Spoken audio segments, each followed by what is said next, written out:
Logic gate এবং combinational circuit এই চ্যাপ্টারের পরবর্তী যে সাবসেকশন সি, এখানে আমরা বুলিয়ান অ্যালজেব্রার ডিরাইভড লজিক গেট এই বিষয়ে আলোচনা করব। এই আগের পার্টে আমরা বুলিয়ান অ্যালজেব্রার ফান্ডামেন্টালস বা বেসিক অপারেশন, অ্যান্ড, অর এবং নট এই প্রক্রিয়া সম্বন্ধে জেনেছিলাম। এই সেকশনে ডিরাইভ লজিক গেট হিসেবে এক্সঅর অর্থাৎ এক্সক্লুসিভ অর এবং এক্সনর বা এক্সক্লুসিভ নর এই হবে আমাদের আলোচ্য বিষয়।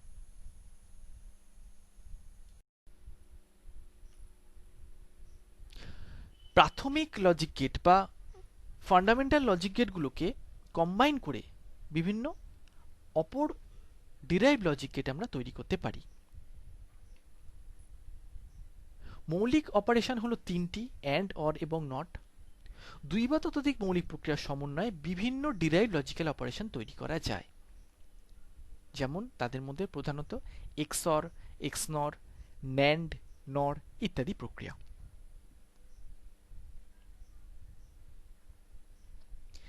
এক্সঅর প্রক্রিয়াকে প্রকাশ করা হয় এক্সনর লজিক গেটের সাহায্যে, অর্থাৎ এক্সঅর লজিক গেট হলো এমন একটি ইলেকট্রিক্যাল সার্কিট যার সাহায্যে এক্সঅর বুলিয়ান অপারেশনটিকে প্রকাশ করা হয়। এক্সনর অপারেশনকে প্রকাশ করা হয় এক্সনর লজিক গেটের সাহায্যে, ন্যান্ড অপারেশনকে প্রকাশ করা হয় ন্যান্ড লজিক গেটের সাহায্যে, নর অপারেশনকে প্রকাশ করা হয় নর লজিক গেটের সাহায্যে। Quite simple. ডিরাইভ লজিক্যাল অপারেশনের মধ্যে প্রথম হলো এক্সঅর অপারেশন বা এক্সক্লুসিভ অর অপারেশন। যে বুলিয়ান প্রক্রিয়ায় দুই বা ততোধিক ইনপুট চলরাশির মধ্যে বিজোড় সংখ্যা সংখ্যক ইনপুট চলরাশি লজিক 1 এ যুক্ত হলে আউটপুট লজিক 1 যুক্ত হয় তাকেই বলা হয় এক্সঅর প্রক্রিয়া। যে ইলেকট্রনিক সার্কিট ব্যবহার করে এক্সঅর প্রক্রিয়াকে সম্পন্ন করা হয় তাকেই বলা হয় এক্সঅর লজিক গেট। এক্সঅর অপারেশনকে অড ওয়ান ডিটেক্টর বলা হয় কারণ এর দ্বারা ইনপুটে বিজোড় সংখ্যক 1 এর উপস্থিতি নির্ণয় করা যায়। এক্ষেত্রে দুই বা ততোধিক ইনপুটগুলির মধ্যে বিজোড় সংখ্যক ইনপুট লজিক 1 এ থাকলে তবেই আউটপুটের মান 1 হবে। ইনপুটগুলির মধ্যে যদি শূন্য বা জোড় সংখ্যা সংখ্যক ইনপুট লজিক 1 এ থাকে তবে আউটপুটের মান 0 হবে।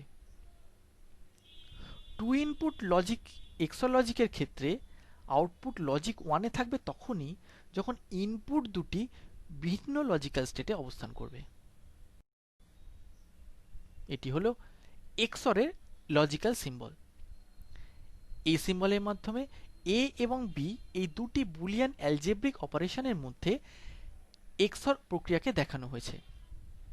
এক্সঅর প্রক্রিয়াকে প্রকাশ করা হয় সার্কেলড প্লাস এই চিহ্নের সাহায্যে, y equals to a XOR b বা a সার্কেল প্লাস b।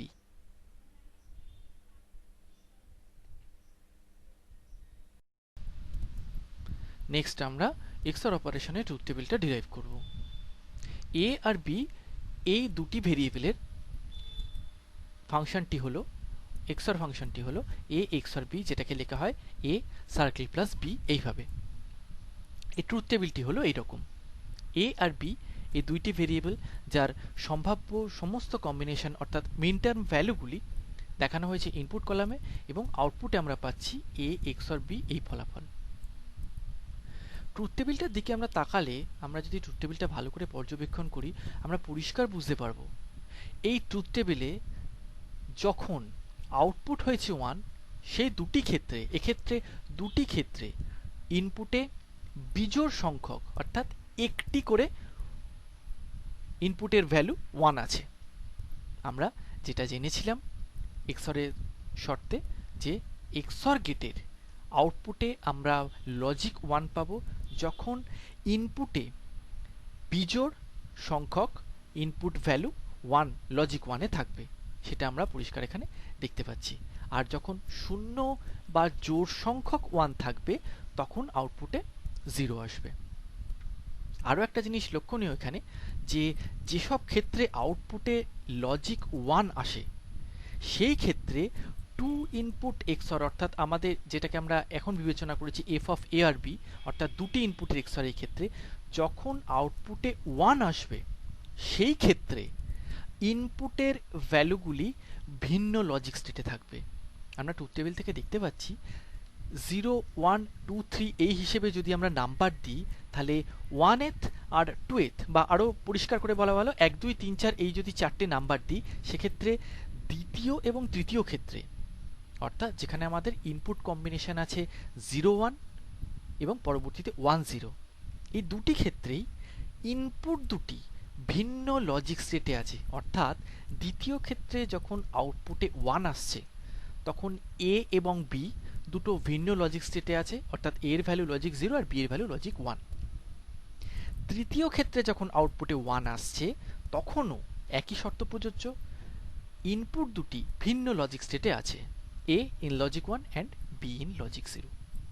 অর্থাৎ এক্সঅর লজিকের ক্ষেত্রে যখন আউটপুটে হাই আসবে, লজিক 1 আসবে, তখন ইনপুটগুলি ভিন্ন লজিক স্টেটে থাকবে। এই ভিন্ন লজিক স্টেট ব্যাপারটা কিন্তু কেবলমাত্র 2 ইনপুট এক্সঅর এর ক্ষেত্রেই প্রযোজ্য। যখন ইনপুট সংখ্যা মোর দ্যান 2 হবে, তখন আমাদের সেই সূত্রে ফিরে যেতে হবে জোড় এবং বিজোড়ের সংখ্যা। অর্থাৎ কিনা যখন এক্সঅর এ ইনপুটের সংখ্যা 2 এর বেশি থাকবে, তখন আমরা এইভাবে বলবো আমরা আউটপুটে 1 পাবো তখন যখন ইনপুটে বিজোড় সংখ্যক ইনপুট লজিক 1 এ থাকবে। শূন্য বা জোড় সংখ্যক ইনপুট লজিক 1 এ থাকলে আমরা আউটপুটে 0 পাবো। এই হচ্ছে এক্সঅর বা এক্সক্লুসিভ অর। এখানে আমরা এক্সক্লুসিভ অর বা এক্সঅর ফাংশনে বুলিয়ান এক্সপ্রেশনটা ডিরাইভ করব। আমরা এটাকে এ সার্কেল প্লাস বি এইভাবে লিখেছি, যেটা ট্রুথ টেবিলটাও আমরা ডিজাইন করেছি।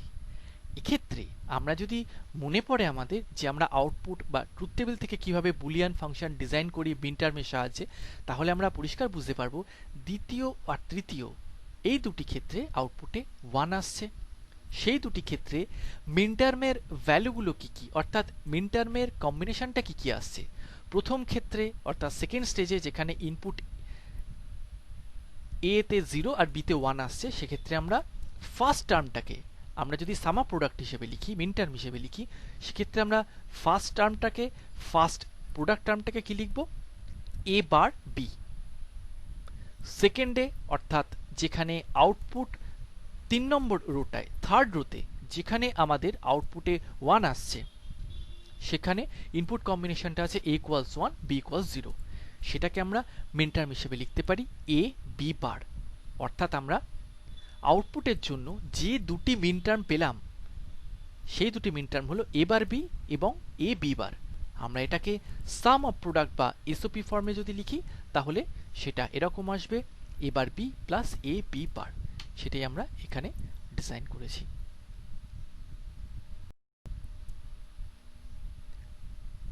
পরবর্তীতে আমরা এক্সঅর এর লজিক ডায়াগ্রামটি অঙ্কন করব। এ এবং বি দুটি ইনপুট লাইন আমাদের কাছে থাকছে। আমরা দুটি অ্যান্ড গেট পুট করছি এবং একটি প্রথম অ্যান্ড গেটের সেকেন্ড ইনপুটে এবং সেকেন্ড ইনপুটের ফার্স্ট ইনপুটে আমরা একটি করে নট গেট প্লেস করলাম। এ থেকে ইনপুট লাইন ফার্স্ট অ্যান্ড গেটের ফার্স্ট ইনপুটে যাচ্ছে এবং এ থেকে আরেকটা ইনপুট লাইন সেকেন্ড অ্যান্ড গেটের যে কমপ্লিমেন্টেড ইনপুট সেইখানে যাচ্ছে। একইভাবে বি থেকে ইনপুট একটি নট গেট হয়ে ফার্স্ট অ্যান্ড গেটে যাচ্ছে এবং বি এর যেটা নর্মাল ইনপুট সেটা সেকেন্ড অ্যান্ড গেটের সেকেন্ড ইনপুটে এইভাবে যাচ্ছে। এরপরে আমরা এই অ্যান্ড গেটের ইনপুটে এ ইনপুট এবং পরে পেলাম বি বার অর্থাৎ কমপ্লিমেন্ট অফ বি। তারপরের অ্যান্ড গেটটিতে আমরা একইভাবে এ থেকে নট গেট হয়ে যে ইনপুটটা পাচ্ছি এ বার এ কমপ্লিমেন্ট এবং সেকেন্ডে এ পাচ্ছি। প্রথম অ্যান্ড গেটের আউটপুটে আমরা পাচ্ছি A and B bar and গেটের রুল অনুযায়ী এবং সেকেন্ড অ্যান্ড গেট থেকে আমরা আউটপুটটা পাচ্ছি এ বার অ্যান্ড বি। এই দুটি ইনপুটকে আমরা পাঠাচ্ছি একটি অর গেটের মধ্যে দিয়ে। তার ফলে আমরা আউটপুটে পাচ্ছি A and B bar or A bar and B, যেটাকে আমরা এক্সঅর এর আউটপুট হিসেবে পাচ্ছি। এই লজিক ডায়াগ্রামের মাধ্যমে আমরা বেসিক লজিক গেটের মাধ্যমে এক্সঅর অপারেশনকে ইমপ্লিমেন্ট করতে। এবার আমরা দেখব যেটা, সেটা হচ্ছে এক্সক্লুসিভ নর অপারেশন বা XNOR অপারেশন। যে বুলিয়ান প্রক্রিয়ায় দুই বা ততোধিক ইনপুট চলরাশির মধ্যে 0 বা জোড় সংখ্যক ইনপুট লজিক 1 এ যুক্ত হলে আউটপুট লজিক 1 এ হয়, তাকে বলা হয় XNOR প্রক্রিয়া। আমরা খেয়াল করলে দেখব XNOR এর ডেফিনিশন XOR এর ঠিক বিপরীত, অর্থাৎ XNOR হচ্ছে XOR এর কমপ্লিমেন্ট প্রক্রিয়া। যে ইলেকট্রনিক সার্কিট ব্যবহার করে XNOR প্রক্রিয়া সম্পন্ন করা হয় তাকে XOR লজিক গেট বলা হয়। এটি যথার্থভাবেই XOR এর বিপরীত বা কমপ্লিমেন্ট প্রক্রিয়া। XNOR অপারেশনকে ইকুইভ্যালেন্স ডিটেক্টর বলা হয়, কারণ টু ইনপুট কোনো XNOR লজিকে আউটপুট 1 হয় কেবলমাত্র তখনই যখন ইনপুট দুটি একই লজিক্যাল স্টেটে থাকে। এক্ষেত্রে XOR এর সাথে পার্থক্যটি সুস্পষ্ট। XOR এ যখন আউটপুট লজিক 1 এ থাকে তখন ইনপুট দুটি ভিন্ন লজিক্যাল স্টেটে থাকে। XNOR এর ক্ষেত্রে বিষয়টি ঠিক উল্টো। XNOR এ যখন ইনপুট দুটি সমান লজিক স্টেটে থাকে, অর্থাৎ দুজনেই লজিক 1 বা দুজনেই লজিক 0, এইরকম অবস্থায় যদি থাকে তখন XNOR এর আউটপুটটি লজিক 1 এ থাকে। এক্ষেত্রে দুই বা ততোধিক ইনপুটগুলির মধ্যে বিজোড় সংখ্যা সংখ্যক ইনপুট লজিক 1 এ থাকলে আউটপুটের মান 0 হয়। ইনপুটগুলির মধ্যে 0 বা জোড় সংখ্যা সংখ্যক ইনপুট লজিক 1 এ থাকলে আউটপুটের মান 1 হবে। এক্ষেত্রে একটা বিষয় লক্ষণীয় যে XNOR এর এবং XOR এর ক্ষেত্রে এই বিষয়টা যে ইকুইভ্যালেন্স ডিটেক্টর আর অড ওয়ান ডিটেক্টর।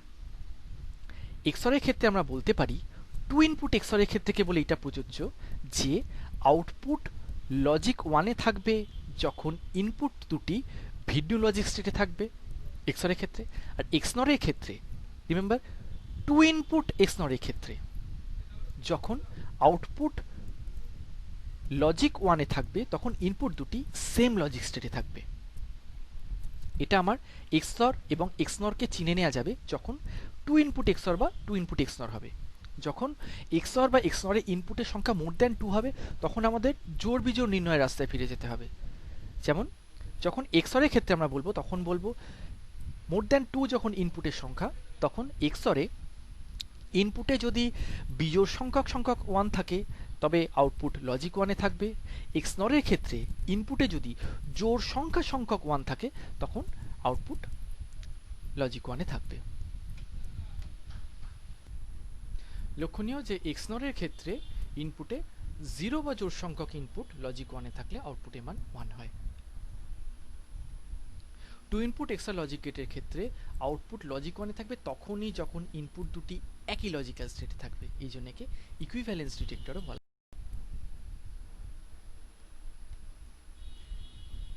আমরা এখানে দেখতে পাচ্ছি XNOR এর যে সিম্বল, XNOR লজিক গেটের সিম্বলটি। XNOR কে লেখা হয় ডটেড সার্কেল দিয়ে, A XNOR B এই সাইনটি আমরা দেখতে পাচ্ছি, এবং XOR গেটের সামনে একটি বাফার XOR গেটের সামনে একটি বাবল দিয়ে সেটাকে XNOR গেটে ট্রান্সফার করা হয়। একটি টু ইনপুট XNOR গেটের সিম্বল। XNOR গেটের ট্রুথ টেবিলটি আমরা ডিজাইন করব।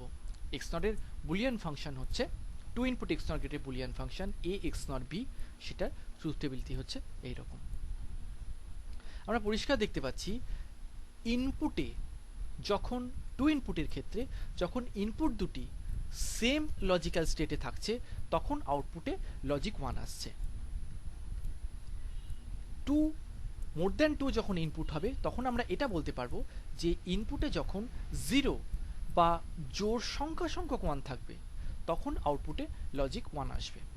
টু ইনপুটের ক্ষেত্রে আমরা প্রযোজ্য প্রথম ক্ষেত্রে যেখানে 0 সংখ্যক 1 আছে ইনপুটে সেখানে আউটপুট লজিক 1 এসছে, আর শেষ ক্ষেত্রে লাস্ট রোটিতে যেখানে জোড় সংখ্যক অর্থাৎ দুটি 1 আছে সেখানেও আউটপুটে 1 এসছে।